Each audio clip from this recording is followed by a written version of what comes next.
우리 고백하겠습니다. 하나님 우리를 기뻐하십니다. 축복하십니다. 사용하십니다.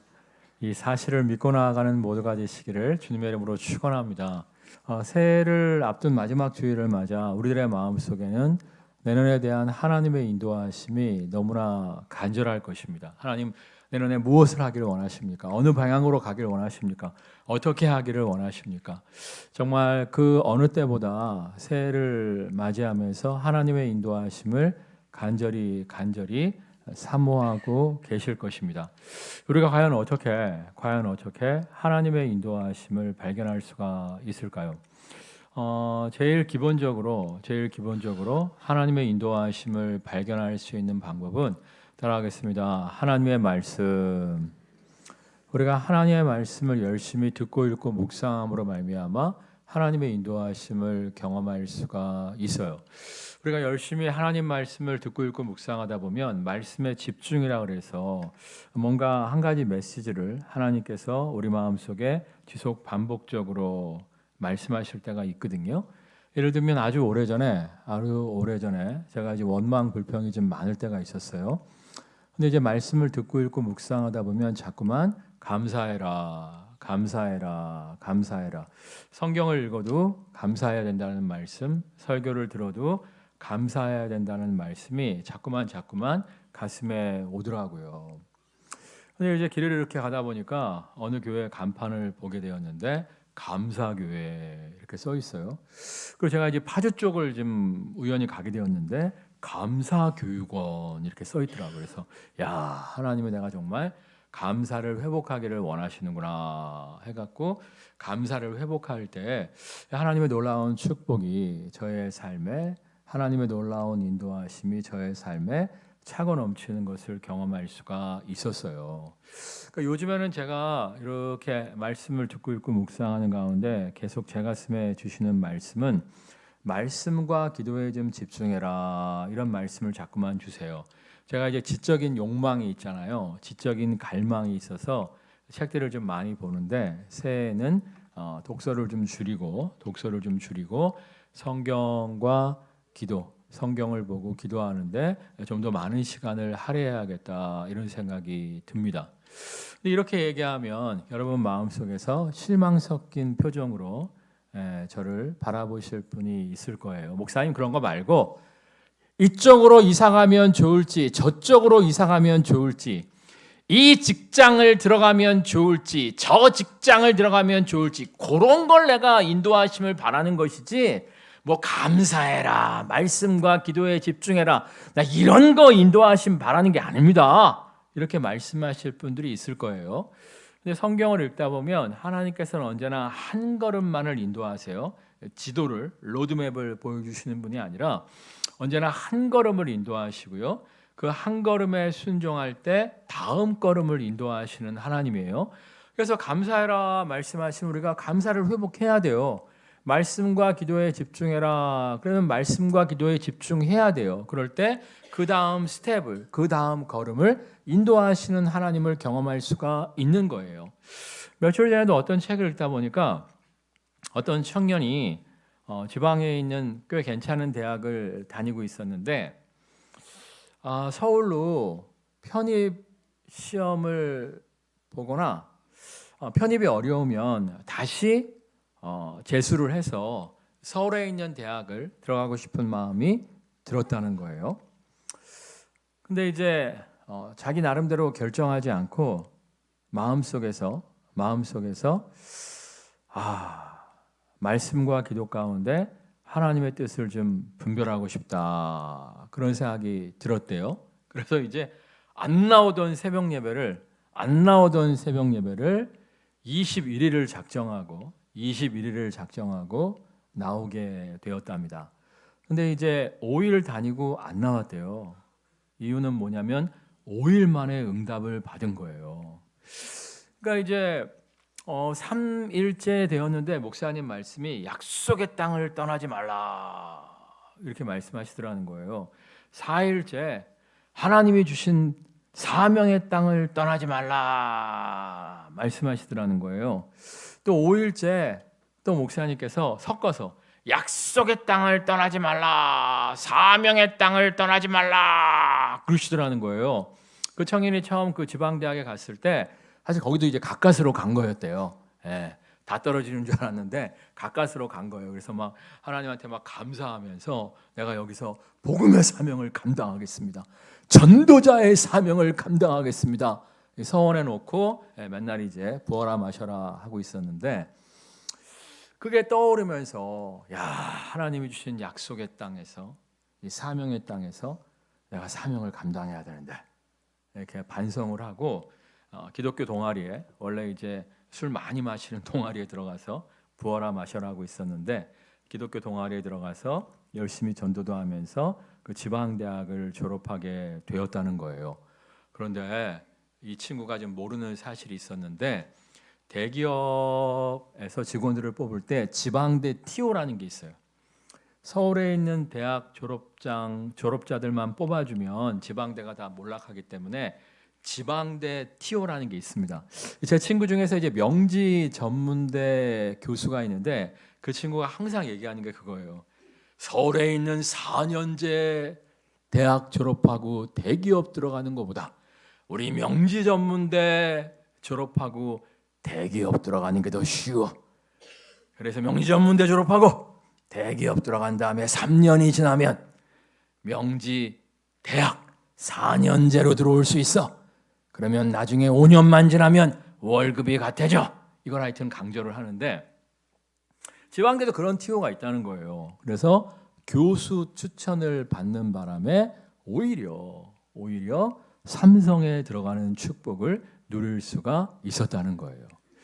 근데 시작은 뭐였냐면 말씀과 기도였죠. 말씀과 기도 가운데 하나님의 인도하심을 구할 때 약속의 땅을 떠나지 말라, 사명의 땅을 떠나지 말라. 그 말씀이 가슴을 찌를 때 순종했더니 예상치 못했던 대기업에 들어가는 하나님의 놀라운 축복을 누릴 수가 있었다는 거예요. 여러분도 요즘에 이상하게 말씀을 열심히 듣고 읽고 묵상하다 보면 여러분 마음속에 주시는 어떤 감동이 있을 거예요.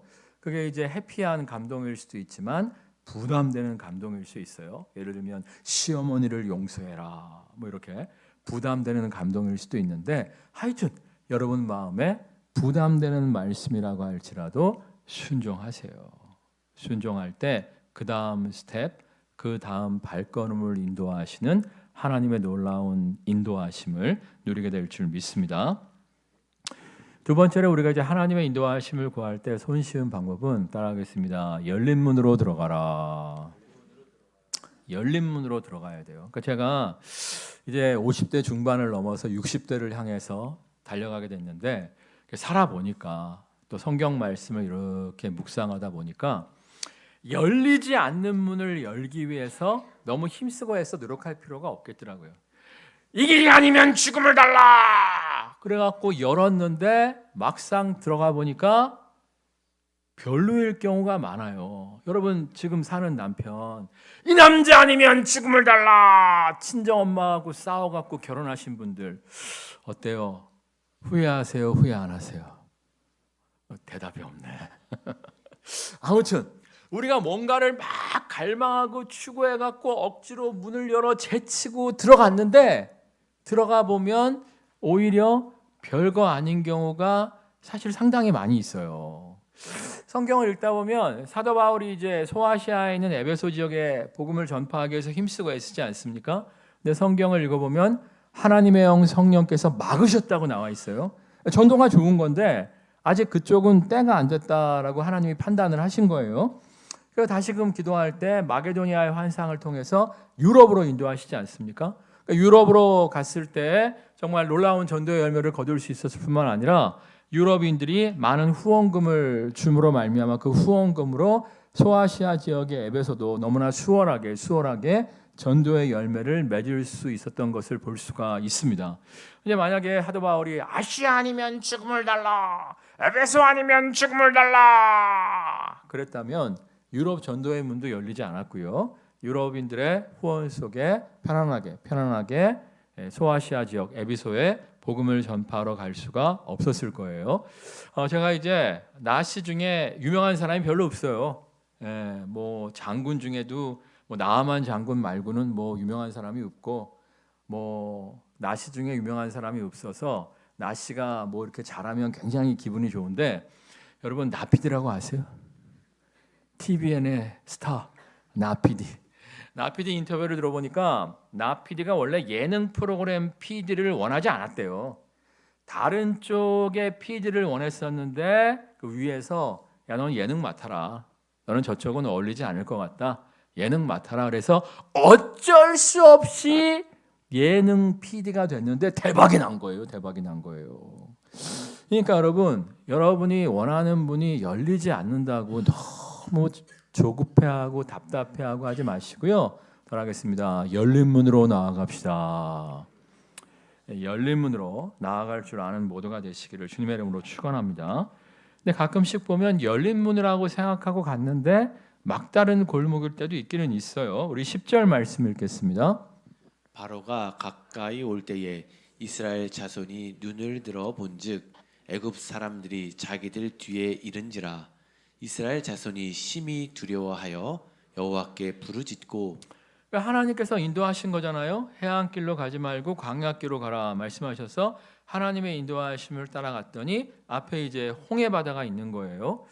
배가 몇 척 있었을 수도 있습니다만 이스라엘 백성의 숫자가 워낙 많으니까 200만 명이 넘었기 때문에 정말 그 홍해를 건너기 위해서는 정말 수십 일이 걸렸을 거예요. 근데 뒤를 돌아보니까 막 먼지가 일어나서 언덕 위에 가서 올라와 보니까 누가 쫓아오고 있었어요? 애굽 군대가 쫓아오고 있는 거예요. 당장 홍해를 건너서 도망가야 되는데 배는 모자르고 뒤에는 애굽 군대가 추격하고 있고 도간에 든 쥐 신세가 된 겁니다. 이때 이스라엘 백성이 어떻게 합니까? 우리 11절 말씀 읽겠습니다. 그들이 또 모세에게 이르되 애굽에 매장지가 없어서 당신이 우리를 이끌어내어 이 광야에서 죽게 하느냐 어찌하여 당신이 우리를 애굽에서 이끌어내어 우리에게 이같이 하느냐. 죽이시려고, 광야에서 죽이시려고 우리를 이곳으로 이끌어 왔습니까? 하고 하나님을 원망하는 거죠. 여러분, 하나님은요 우리를 죽이시려고 인도하시는 분이 아닙니다. 여러분, 무당이나 점쟁이들은요 처음에는 생명의 길, 좋은 길로 인도하는 것 같아요. 그렇지만 결국에는 어떻게 됩니까? 사망의 길로 인도하는 것을 볼 수가 있어요. 그도 그럴 것이 무당이나 점쟁이들 나중에 잘 돼요, 안 돼요? 잘 되지 않습니다. 무당들 가정에 우환이 많습니다. 무당들, 점쟁이들 가정에 사고사가 굉장히 많은 것을 볼 수가 있어요. 제가 이제 신학교 다닐 때 성역 공부 동아리의 리더로서 봉사를 좀 했었는데 어떤 애가 이제 신학교에 들어왔어요. 그래서 우리 성역 공부 동아리에 들어왔길래 물어봤어요. 너 신학교 왜 왔냐? 그랬더니 이모가 무당이래요. 무당.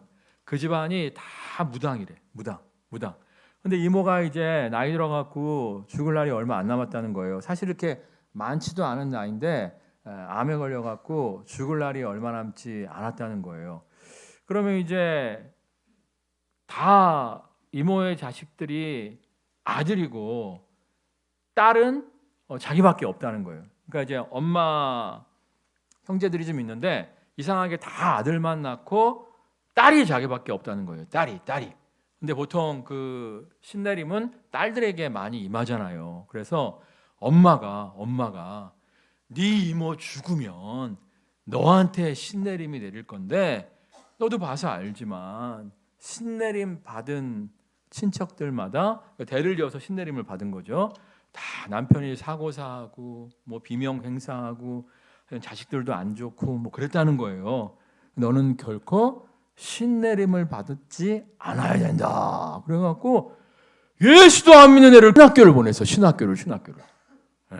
신학교를 보냈는데 처음에 1, 2, 3학년 때는 괜찮았어요. 괜찮았는데 이모가 이제 그 암으로 죽었거든요. 죽었더니 얘한테 막 신내림이 임하려고 하는 거야. 양신이 역사하더라고. 양신이 역사하는데 와 진짜 막 붙잡고 기도 많이 해갖고 하여튼 뭐 다 토해내고 깨끗해졌어요. 그래갖고 나중에 목사님, 사모님 됐어.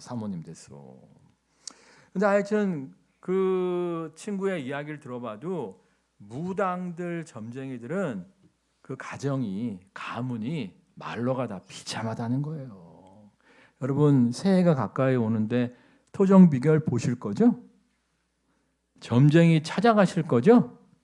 여러분 나 여호와는 질투하는 하나님이라고 말씀하세요. 될 일도 여러분이 전보면 안 되게 돼 있어요. 하나님이 될 팔자로 여러분의 운명을 내년에 예비해 놓으셨어도 여러분이 전보로 다니면 하나님이 질투하셔서 오히려 어그러집니다. 여러분 결코 점쟁이나 무당을 찾지 마시기를 주님의 이름으로 축원합니다. 아무튼 이제 점쟁이나 무당들은 악한 길로, 처음에는 좋아 보이지만 악한 길로 우리를 인도합니다. 근데 하나님은 결코 그런 분이 아니라는 거예요. 얼마 전에 우리 교회 집사님 중에 한 분이 전세금을 주인 집에서 너무 올려달라 그래갖고 멀리 이사를 가셔야겠다는 거야. 교회 주변에 사시는데 지금 돈으로는 이 동네에서 살 수가 없다는 거예요. 그래서 우리가 기도합시다 그랬거든요. 그랬더니 삼송에 이미 다 지어놓고 분양하는 아파트가 있는데 70대 1이라는 거예요. 70대 1. 이게 되겠느냐는 거야. 그래서 불가능을 가능케 하시는 하나님을 믿고 기도합시다. 됐을까요? 안 됐을까요? 안 됐습니다. 이런 얘기 안 하죠. 됐는데 일주일 후에 또 죽상이야. 그래서 집사님 왜 죽상이에요? 라고 얘기한 건 아니고 집사님 왜 그러세요? 물어봤더니 아니 그래도 이제 하여튼 뭐 그 전세금 중에서 대출이 좀 있었나 봐요. 그걸 갚고 하여튼 이제 들어가야 되는데 그 입주금이 또 모자르다는 거예요. 그래서 아무래도 거기는 포기해야 될 것 같습니다. 그러시길래 제가 뭐라 했냐면은 하나님은 쥐었다 빼는 하나님 아닙니다. 70대 1의 경쟁률을 뚫게 하시고 쥐었다 빼는 하나님 아니에요. 좀 기다리세요. 했더니 어떻게 됐을까요? 잘 해결돼서 이사 신방 예배를 드리고 왔습니다. 여러분 하나님은 쥐었다 빼는 하나님은 아닙니다. 우리를 최선의 길로 인도하시는 하나님이시지 망하는 길로 인도하시는 하나님이 아니십니다. 이 사실을 믿고 하나님의 인도하심만 따라 나아가는 모두가 되시기를 주님의 이름으로 축원합니다. 사실 하나님께서 이제 홍해 쪽으로 이스라엘 백성을 이끄신 이유가 뭡니까? 이 애국 군대가 언젠간 계속 추격해 올 거 아니겠습니까? 계속 추격하면서 이스라엘 백성을 끝까지 괴롭힐 거 뻔하니까 한 방에 애국 군대를 정리하기로 작정을 하신 거예요. 특별히 우리 참고 구절 말씀 보겠습니다. 이스라엘 자손에게 명령하여 돌이켜 바다와 믹돌 사이에 비아이롯 앞 곧 바알스본 맞은편 바닷가에 장막을 치게 하라. 이스라엘 백성을 이제 홍해에 장막을 치게 하시는데 동해가 긴 것처럼 홍해도 길어요. 근데 이제 긴 홍해에 특별히 바알스본 맞은편 바닷가에 장막을 치게 하십니다. 바알스본은 애굽 사람들이 섬기는 바다의 신, 항해의 신이었어요. 애굽 사람들은 이 바알스본이 바다에서 애굽인들의 항해를 지키고 보호해 준다고 믿었습니다. 그러니까 10가지 애굽에서의 재앙은 애굽의 10가지 우상들에 대한 하나님의 심판이라고 말씀을 드렸죠. 마찬가지로 애굽 군대를 물속에 수장시킴으로 말미암아 애굽 사람들이 믿고 신뢰했던 바다의 신보다도 항해의 신보다도 하나님께서 정말 위대하고 전능하신 하나님이심을 증명시켜 주신 거예요. 그뿐만 아니라 이제 지속적으로 괴롭힐 애국 군대를 수장시켜서 더 이상 쫓아오지 못하게 하신 것이고 또 하나의 유익이 무엇이었냐면 이제 가나안 땅을 점령하여 들어가야 할 터인데 가나안 땅은 물이 귀한 땅이에요. 바다가 옆에 있습니다만은 해안이 절벽에 가까웠기 때문에 항해술이 발달하지 못한 곳이었습니다. 그래서 가나안 사람들은 이제 바다의 신을 굉장히 무서워했어요. 항해를 굉장히 무서워했는데 하나님께서 애굽 사람들은 항해술이 뛰어났거든요. 애굽 사람들이 섬기는 항해의 신, 바다의 신의 신전 앞에서 애굽 군대를 몰살시키셨다는 소문이 가나안 땅에 쫙 퍼진 거예요. 그 소식을 듣고 가나안 백성들이 어떻게 됩니까? 이스라엘의 하나님에 대한 두려움을 갖게 되잖아요. 나중에 보면 이제 정탐꾼들이 들어갔을 때 기생 라합이 무슨 얘기합니까? 홍해를 가르시고 홍해의 애국 군대를 다 수장시켰다는 소문이 가나안 땅에 쫙 퍼져 있기 때문에 우리가 벌벌 떨고 있다. 이런 얘기를 하잖아요. 전쟁이 일어나기 전에 한쪽이 두려움에 떨고 있으면 그쪽은 덮어놓고 패하는 거예요. 패하는 거예요. 정말 홍해 사건을 통해서 추격하는 애국 군대를 섬멸하셨을 뿐만 아니라 정말 애굽이 섬기는 우상을 심판하셨을 뿐만 아니라 앞으로 나아갈 길까지도 형통케 하시는 것을 볼 수가 있습니다. 그러니까 여러분들 때로는 하나님의 인도하심이 좀 의심스러울 때가 있어요. 하나님이 좀 이상한 길로 우리를 막다른 골목으로 인도하실 때가 있습니다. 그렇지만 우리가 어떻게 해야 돼요? 따라하겠습니다. 하나님을 사랑하는 자 곧 그 뜻대로 부르심을 입은 자들에게는 모든 것이 합력하여 선을 이루게 하시는도다. 이 하나님을 믿으십니까? 이 하나님을 신뢰하고 좀 원치 않는 길, 막다른 길로 인도하신다고 할지라도 우리는 이제 이쪽 아니면 저쪽만 생각하잖아요. 제3의 길, 홍해를 열어주신 것처럼 예상치 못한 축복의 길로 우리를 인도하여 주실 줄 믿습니다. 이 사실을 믿고 나아가는 모두가 되시기를 주님의 이름으로 축원합니다. 12절 말씀 읽겠습니다. 12절. 우리가 애굽에서 당신에게 이른 말이 이것이 아니냐 이르기를 우리를 내버려 두라 우리가 애굽 사람을 섬길 것이라 하지 아니하더냐 애굽 사람을 섬기는 것이 광야에서 죽는 것보다 낫겠노라. 근데 하나님의 계획을 알지 못하고 이스라엘 백성들은 하나님을 원망하고 불평하면서 뭐라고 얘기해요? 내버려 두라고 하지 않았냐? 그냥 내버려 두라고 하지 않았냐? 왜 우리를 피곤하게 여기까지 끌고 와서 왜 쓸데없이 간섭해서 우리를 정말 힘들게 하느냐? 이렇게 이제 모세와 하나님을 원망하고 있는 거예요. 근데 지금도 보면 많은 사람들이 내버려 두기를 원하고 있습니다. 어떤 사람들이 그래요? 예수 안 믿는 사람들이 그렇잖아요. 이번에 이제 네팔에서 종교 포교 금지법을 네팔 총리가 통과시켰어요. 그게 뭐냐면 전도 금지하는 거예요. 전도 금지. 근데 사실 이게 어떤 종교를 타겟으로 한 걸까요? 기독교. 왜? 불교가 전도해요, 안 해요? 안 해요. 천주교가 전도해요, 안 해요? 안 해요. 힌두교가 전도해요, 안 해요? 안 해요. 누구만 전도해요? 우리 기독교만 전도하는 거예요. 우리 기독교만 전도하니까 종교 포교 금지법을 딱 발령한 이유는 정말 네팔이 지진으로 쑥대밭이 되었을 때 우리 한국에서 기독교 구호단체들이 많이 들어갔거든요. 그래서 이제 구호단체 이름으로 복음을 전해갖고 네팔에 하나님의 놀라운 부흥이 일어났어요. 잘못하면 불교 국가인데 가만 놔두면 기독교 국가로 바뀌겠다 해갖고 네팔의 총리가 종교 포교 금지법을 발의시킨 거예요. 근데 타겟은 누구다? 우리 기독교. 왜? 우리만 전도하니까. 성경은요, 강권하여 내 집을 채우라 말씀하십니다. 세상은 내버려 두라고 얘기해요. 그냥 하나님 없이 사는 게 편하다고 이야기합니다. 근데 하나님 없이 사는 게 정말 편해요? 하나님 없이 한 치 앞을 알 수 없는 이 세상을 자신의 힘과 능력만을 의지하며 살다가 마지막 날 하나님 없는 곳에서 깨어나는 거잖아요. 여러분 정말 강권하여 주님의 집을 채우는 모두가 되시기를 주님의 이름으로 축원합니다. 근데 그뿐만 아니에요. 우리도 마찬가지입니다. 우리도 그냥 목사님 내버려 두세요. 내가 뭘 하든 내버려 두세요. 이렇게 얘기하는 사람들이 좀 있어요. 부모님들이 어떤 조언을 얘기하면 엄마! 시끄러. 날 내버려 둬. 이렇게 얘기하는 사람들이 많아요. 요즘 심리학의 키워드 중에 하나가 뭐냐면 따라하겠습니다. 존중이에요. 존중. 심리학에서는 무슨 얘기를 하냐면은 사람이 안 바뀐다는 거예요. 사람은 안 바뀐대. 사람은 안 바뀌는데 괜히 잔소리하면 피곤해지니까 괜히 잔소리하면 미운 털만 박히니까 존중을 하라는 거야. 그러니까 뭐 도박을 하든 무슨 바람을 피든 그냥 서로 이렇게 존중하고 사는 게 속편하고 좋다는 거예요. 근데 성경은 그렇게 말씀하고 있지 않습니다. 따라하겠습니다. 그런즉 누구든지 그리스도 예수 안에 있으면 새로운 피조물이라 이전 것은 지나갔으니 보라 새 것이 되었도다.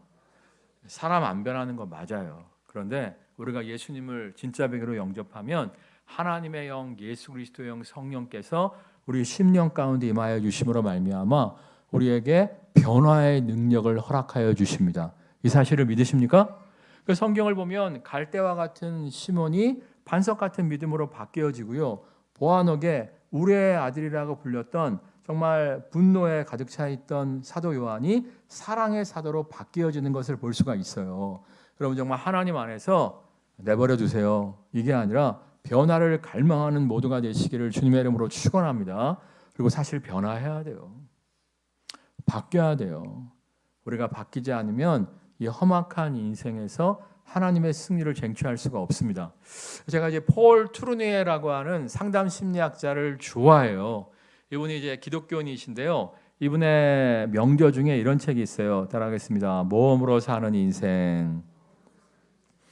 이분이 이제 예수님을 잘 믿는 분이기 때문에 성경을 가지고 이제 그 책을 저술을 하셨는데요.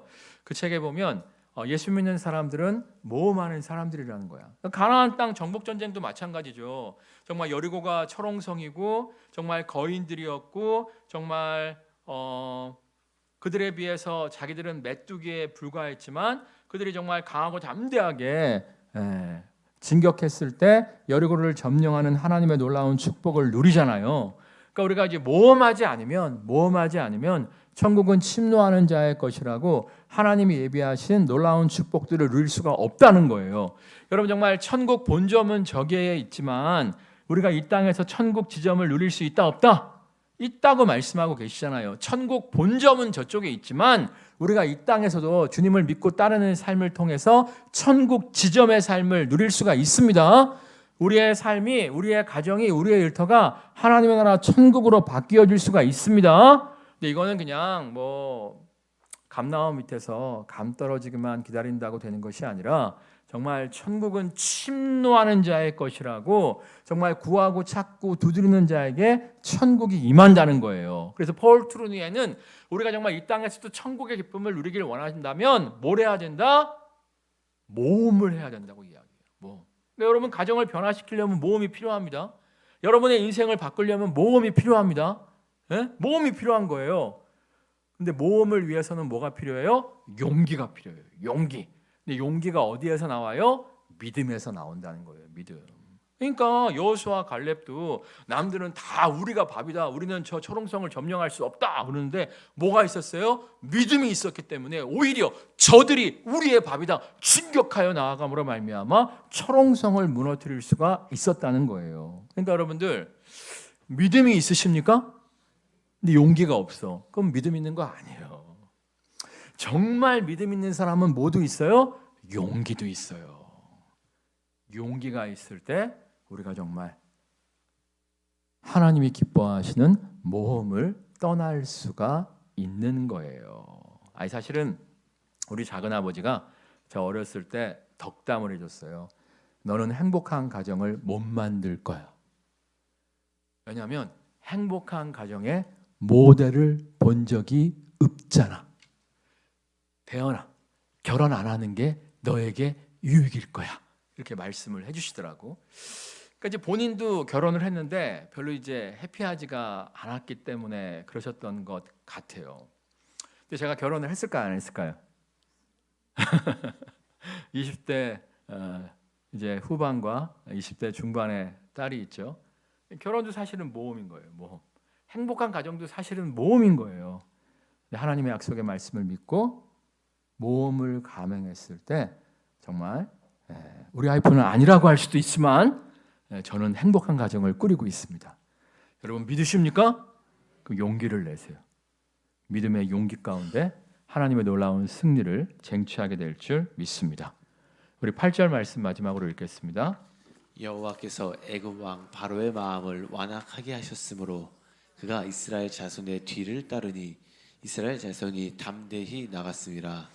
그러니까 이제 하나님을 따라서 담대히 나아갔다 이렇게 나와 있는데 이 담대히란 말이 여러분 이제 성경을 갖고 오신 분들 보면 번호가 1번이라고 넘버링이 돼 있을 거예요.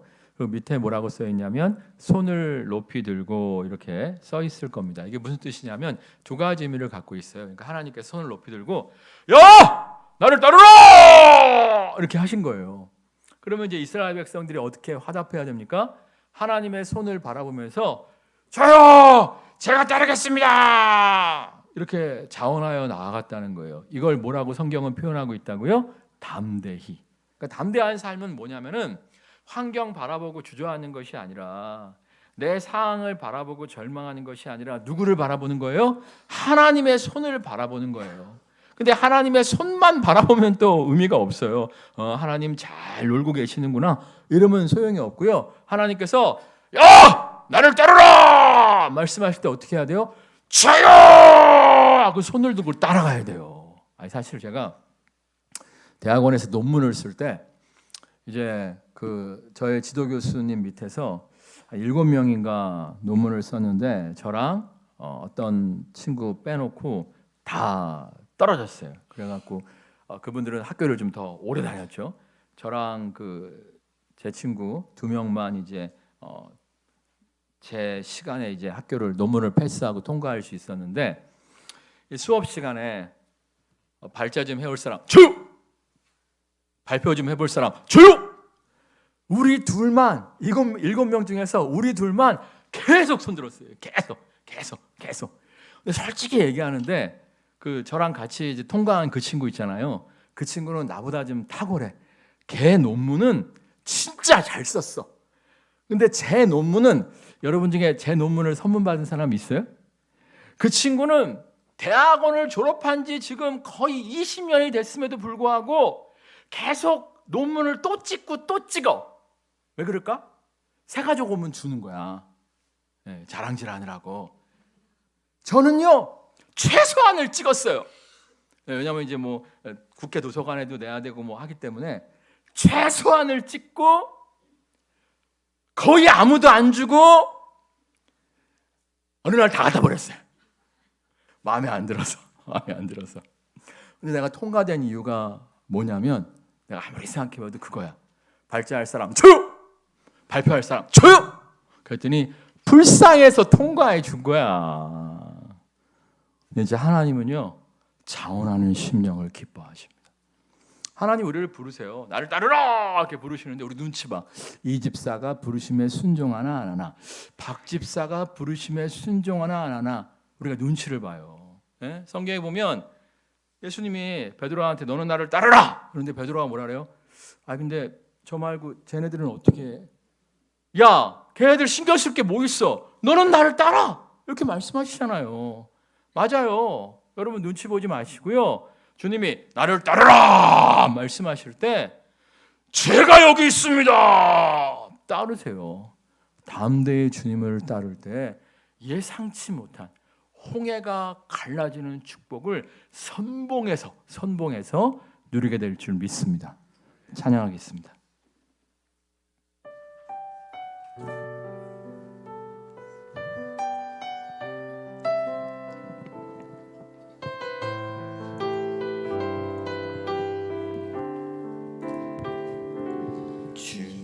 주님이 주신 땅으로 한 걸음씩 나아갈 때에 수많은 적들과 견고한 성이 나를 두렵게 하지만 주님을 신뢰함으로 주님을 의지함으로 주님이 주시는 담대함으로 큰 소리 외치며 나아가네. 이 산지를 내게 주소서. 그날에 주께서 말씀하신 이제 내가 주님의 이름으로 그 땅을 취하리니. 이 산지를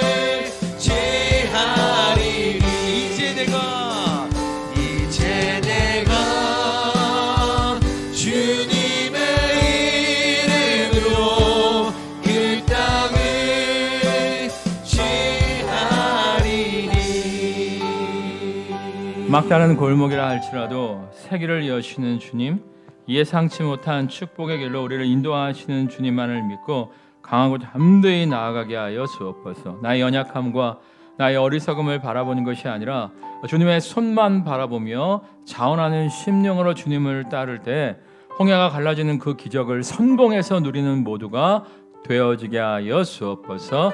합심해서 기도하겠습니다.